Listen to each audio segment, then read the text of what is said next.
Jean-Marc Morandini sur le départ de CNews?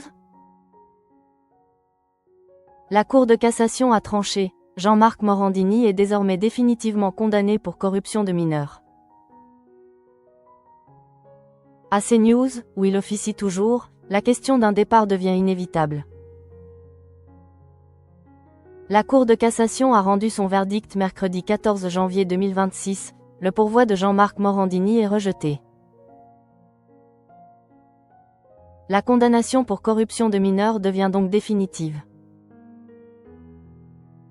À 60 ans, le présentateur de CNews est reconnu coupable d'avoir échangé entre 2009 et 2016 des messages à caractère sexuel avec 3 adolescents, notamment en leur demandant des photos dénudées ou en leur soumettant des scénarios explicites.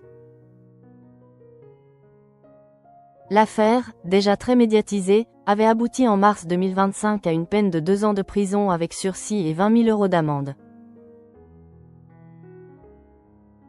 Mais la Cour a également confirmé une interdiction définitive d'exercer toute activité en contact avec des mineurs, ainsi que l'inscription de Morandini au fichier des auteurs d'infractions sexuelles. Il ne s'agit plus de simples accusations, la plus haute juridiction française a définitivement confirmé la culpabilité du journaliste. Or, Jean-Marc Morandini continue de présenter Morandini Live chaque jour sur CNews, où il réalise de très bonnes audiences.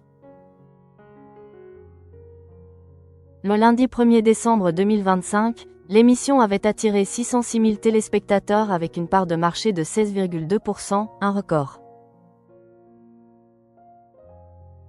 La chaîne CNews tiendra-t-elle ses engagements de 2016?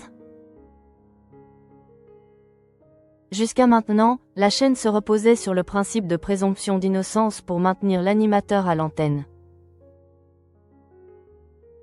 Pour nous, il continue d'être présumé innocent et il reste à l'antenne, déclarait une source interne à CNews dans Le Parisien. Même discours pour Maxime Saada, président du groupe Canal+, en janvier 2023. Il a fait appel et donc pour le moment on ne suspend pas à la justice, on attend que ça se déroule. Mais la procédure est désormais close.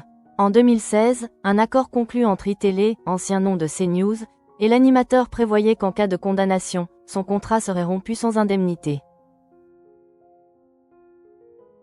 La direction respectera-t-elle cet engagement? Rien n'a encore été annoncé publiquement.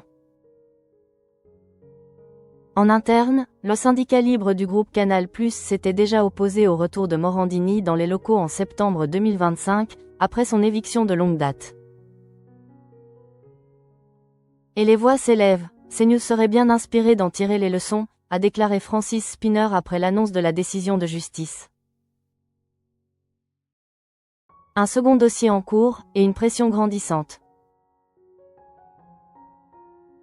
Parallèlement à cette affaire, Jean-Marc Morandini a aussi été condamné en janvier 2025 à 18 mois de prison avec sursis pour harcèlement sexuel. Il aurait incité plusieurs jeunes comédiens, âgés de 19 à 26 ans, à se dénuder lors de casting pour une web-série qu'il produisait, intitulée Les Faucons. Un pourvoi est encore en cours.